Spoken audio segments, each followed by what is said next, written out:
The Cubs are in on Ohtani. We talk about it all next. You are Locked On Cubs, your daily Chicago Cubs podcast. Part of the Locked On Podcast Network, your team every day.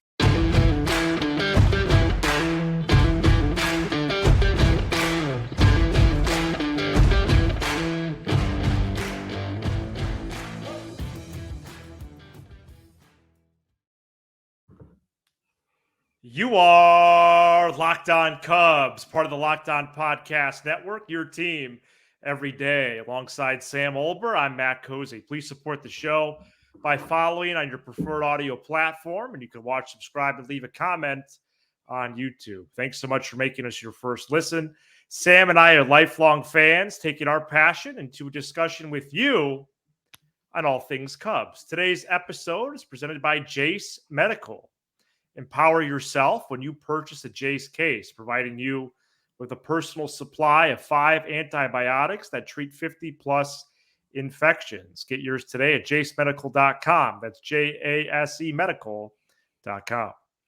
The USA Today's Bob Nightingale reported Tuesday night that the Cubs, quote, may be the most aggressive team for Shohei Ohtani services, close quote, this offseason. Nightingale did list the Dodgers as the favorites.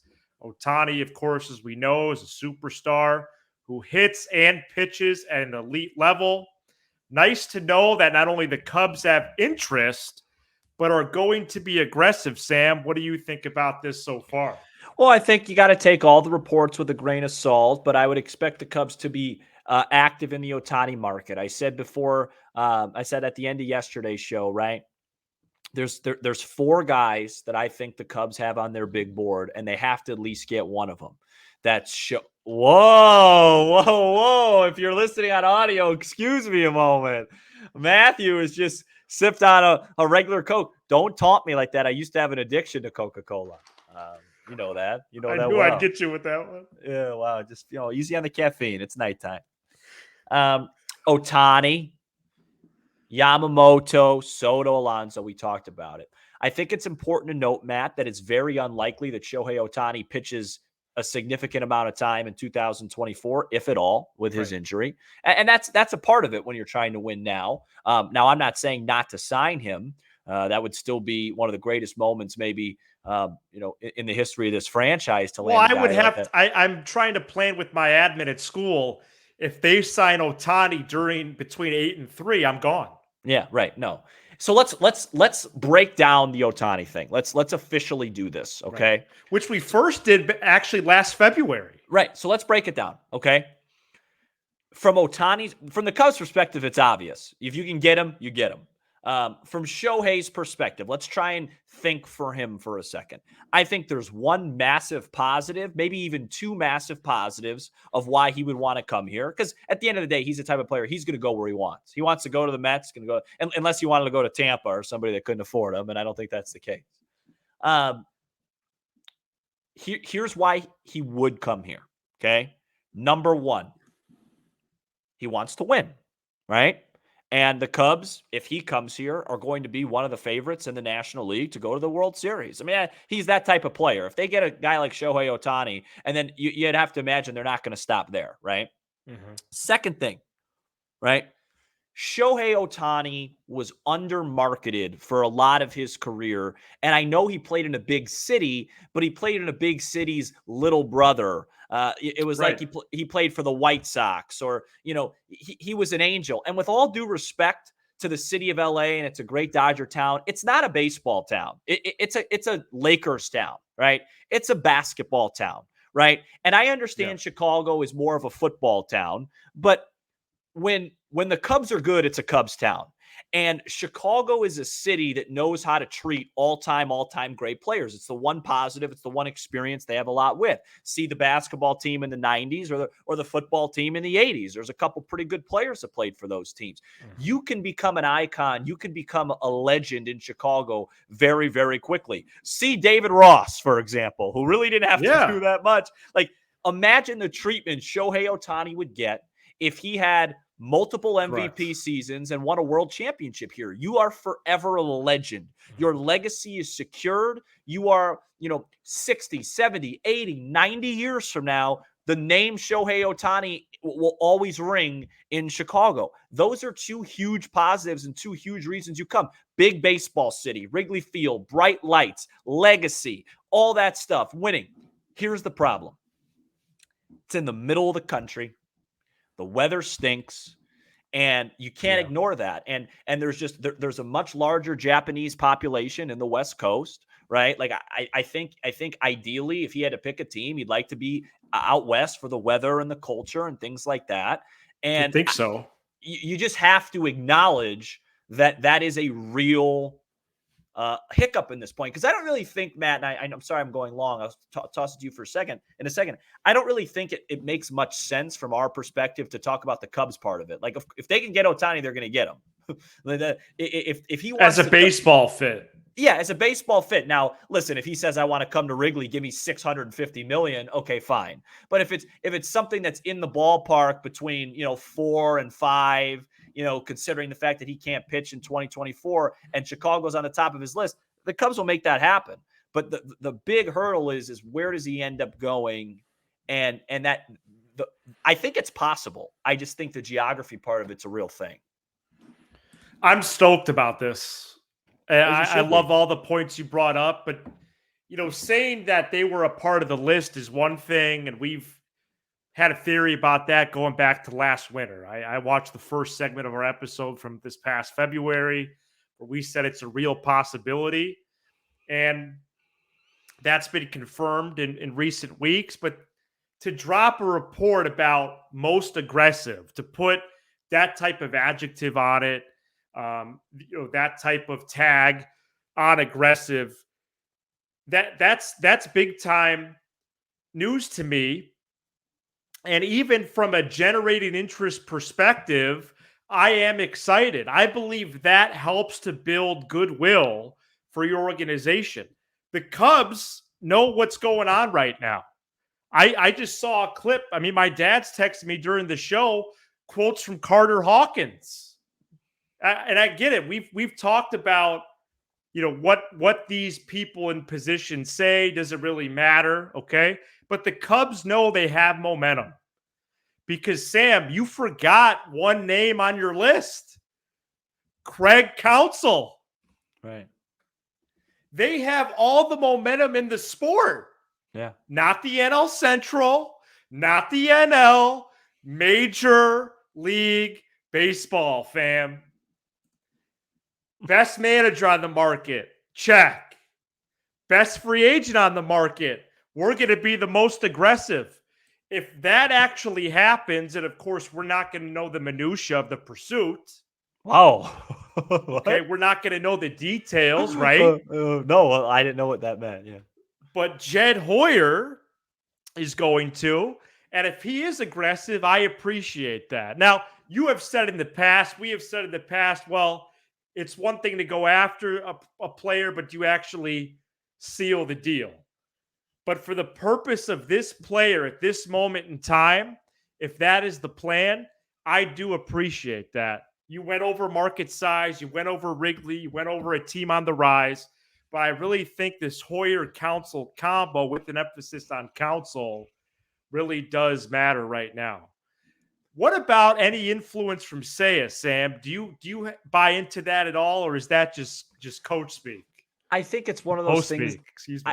I think it's one of those things. If it happened, that would be a part of it, and it would be talked about. But I don't think it's the primary. I don't think that's what he's going to really influence his decision. I think it's one of those things where it's like you move into a house and you go, oh yeah, there's that. You know what I mean? Okay. I think that's what it would probably be. I mean, I don't know how I know Shohei, according to what I've heard, and this is, I think, pretty public information. I think he's much closer friends with actually Lars Nootbaar of the Cardinals than he is Seiya Suzuki. So he's not going to the Cardinals. No, right. So I don't know. I mean, maybe, like I said, maybe it's like a perk, but I don't know how close those guys really are. Can I ask you a question? This might be more for a second segment. Sure. Maybe we could tease it and come back to it. Let's keep talking Ohtani. Let's get to the question, and then we'll go back on the other side. Just comment on this. So we're going to play a hypothetical game here. Okay, let's just play a hypothetical Sure. game here. Let's get some music for that. Okay. So, Shohei Ohtani. Let's guess he signs a 10-year, $500 million contract. Okay, is that fair? Absolutely. Okay. Let's say Soto signs a 10-year, $400 million extension. Right. Okay. Would you rather have Shohei Ohtani or Juan Soto on offense and then another $100 million pitcher? Let's say like a Jordan Montgomery. Would you rather have Juan Soto and Jordan Montgomery for one price that's the same price as Shohei Ohtani? Let's talk about that right after this. Today's episode is brought to you by Jace Medical. We spent a lot of time talking together, you and I. We get fired up together on wins and losses, who starts, who sits. I'm thankful for that connection we have. And today I want to chat about something a little more personal, whether you're on extended travel, bracing for a major weather event, or limited by yet another supply shortage. You are covered. Thanks to our partners at Jace Medical. Life-saving antibiotics and a long list of daily meds can be ordered in a 1-year supply. Even ED generics for Cialis, Viagra, prescriptions. Go online right now at jacemedical.com to receive your 12-month supply on your daily medication. Remember to use promo code LOCKEDON at checkout for a discount as well. A verified customer recently had this to say about Jace, quote, "I am thankful for this service. Supply chain issues caused me to cut pills in half to have it. I ordered most of my daily meds with a year's supply. I also ordered an antibiotic kit. I feel secure now. Prices are lower than local pharmacies. I highly recommend this for everyone," close quote. If you or someone you love would get some peace of mind by having a year's supply of any daily medication, go to jacemedical.com to see if it's offered for you. JASEmedical.com, promo code locked on. Shohei Ohtani possibly on the north side. We got into some numbers there on the other side, and I think it's a great question to pose. Please answer that in the comments or send us a tweet, and I'll answer that in a minute. Just in terms of some deal details, Sam, I do think it would be a 10 to 13-year deal. I think it's unlikely he signs for a single-digit year total, although Aaron Judge signed for 9 years last winter. And I think Bryce Harper's 13 years is a good ceiling to reference. And it's going to take at least 40 M's, AAV. So you're saying, repeat your question again? So I'm just saying, and again, maybe I'm under. Maybe I'm. You want me to do the Ohtani Soto game? Well, Ohtani, because what I'm saying is Ohtani's probably going to get about 50 to 100 million more overall than Soto would get in a deal. Yeah. So then I'm saying, would you rather just have Soto and then that, let's say that leftover, you go get a pitcher? So Soto and maybe a Montgomery, maybe that's too high. Yeah. Or just Ohtani. That's a great question. The concern with Ohtani is just like if one thing gets hurt, you lose two players essentially. You know, luckily with his elbow, he could still hit. Right. And of course, you obviously can't measure what he does for the organization in terms of marketing, taking the game global, merchandise, things like that. But from a baseball standpoint, if you're telling me Jordan Montgomery might get like $150 million. And if he gets that, then my point doesn't make sense. But if you said Jordan Montgomery and Juan Soto or Ohtani, I mean, I would probably take the former, but because it's just, I know I have one hitter, I have one really good pitcher, and they're separate. Yes, right. But I'm just asking hypothetically because there's just so many things on the table, right? And but like I said, I think if Shohei Ohtani made it, if one of his reps called Jed and said, "Hey, Jed, he wants to come here. He wants a 500 plus, 10 plus, get it done." The Cubs are going to get it done, and no one's going to argue with it. Well, there's two wrinkles to this because you would say right away, well, Ohtani's two players in one. Right. But he's not in the first year. Now he's not. Right. He's going to miss 24 on the mound And what Most I'm likely. hearing, Sam, is when he returns in 25 on the mound, A little reliever. it might be as a closer. Yeah. Might be as a closer, which still brings value. Yeah, but not the money that he's going to be seeking. You can't give him $600 million. No, you can't. And the plan for him is to be full-time DH, like you said, this upcoming year. Yeah. Of course, we know the baseball fit. Cubs need power. Cubs need lefty power. Yeah, well, that would be solved. But I do think that my instinct would be to say the two players over the one. Yeah. Right. That is what my instinct is saying. Now, what is your instinct saying about the price to pay? If it was a situation where Ohtani bought into all the points we're laying out, and his rep said, "Hey, match this deal the Giants are offering, or whoever on the West Coast, Right. and we're going to be at Wrigley next week," is there a number that the Cubs shouldn't go over? That's such a great question. I don't. That's why I asked it, bro. I don't know the answer. I think for me, considering everything he's going to bring financially, because it's not just a baseball investment with Ohtani; it's a business investment, huge one for Tom and Crane. And so when you put that together, I'd probably say anything under 600 is feasible and makes sense. Right. I think if you start going at like 60 million a year annually, no. If it's like 10 for if he's seeking 10 for 600, that's probably where I would draw the line. Yeah, and I know this might be some tinfoil hat, but I still do believe there's going to be some collusion this winter. Meaning what? I don't think Patrick Mooney and David Ross getting a steak together 7 days a week, because he had another scathing headline today. And I'm not going to give him any more attention on our show, but Patrick, just know you got an open invitation to come anytime, brother. Wow. It's embarrassing. So you're just throwing down. That's embarrassing. This is your first time here. We do a show on the Cubs 5 days a week, 20 to 30 minutes each weekday. Well, what do you mean collusion? Well, I don't think they're going to. I think 500 even is. They're not going to. Oh, you mean ownership collusion? Yeah. Yeah. Well, you got to kind of be specific, dude. So, I was getting to that. You interrupted. Okay. Sorry. I think it's going to be 500 even. Yeah. That's going to win the Ohtani battle. You think Manfred's going to say something like, if anybody goes over 500, you're in big trouble? Yeah, I think so. Something like that. Yeah, I think that's a good point. So 10 for 500. No, I'm doing that. I'm doing that. Right?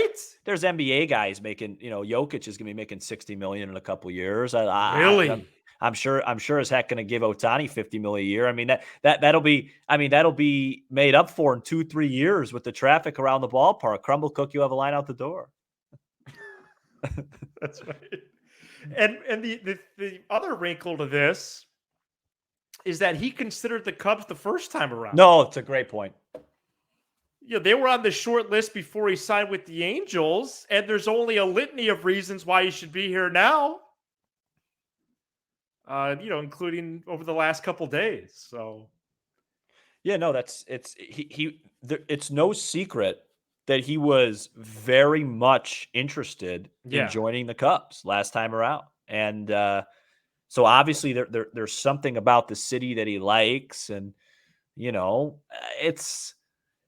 it's a very fun thing to think about. I mean, for you and I individually or as a team, what it would do for our program. Well, it would change. It would change a lot of things. Right. Right. Well, the council thing maybe has as well. Yeah. No, I mean, you get a guy like that that's like globally famous, overseas. Right. That's huge. I mean, we'd have a whole new nation of an audience. Yeah, it'd be pretty cool. To close out, we're going to get to some breaking news. Some news that was just revealed before we pressed record here on a Wednesday evening. Stay tuned. Christopher Morel is going to play first base at Winter Ball, the Dominican Republic. Cubs president Jed Hoyer said Wednesday at the GM meetings they want to find a home for Morel. And you heard it here first by both of the hosts of this program, that perhaps a test drive in Winter Ball over at first base would be advantageous.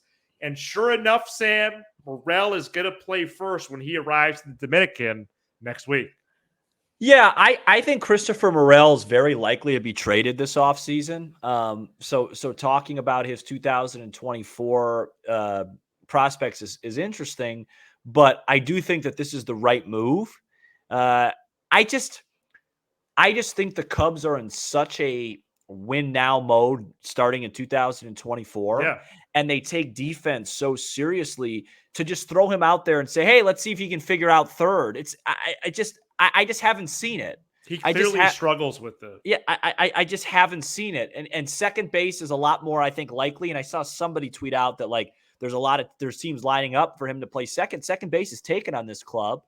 And, so first base makes the most sense. There's a hole there. He's got power. He's got good instincts. But again, right. You've got to be able to be able to play the position and know when to go after the ball in between first and second. I think he'd be pretty good at, digging the ball and scooping the ball because he's got good reflexes. But I think it's a really smart move because I just don't think the Cubs are in a position where they could have Christopher Morel be positionless again if he's on the team. He has to have a position. Right. He has to be above average in it or he shouldn't play.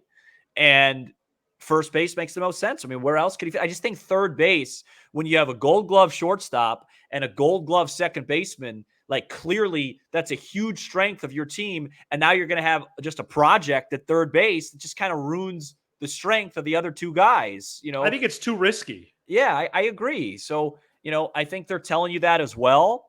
And so you think he's going to be traded for a major league player, right?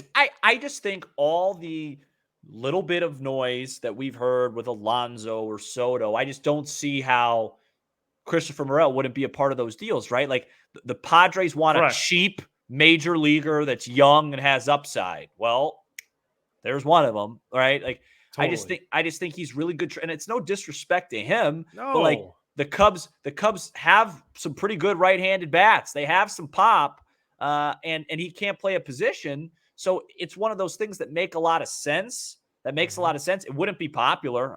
Morel's a fan favorite, but we know Jed doesn't really care about that.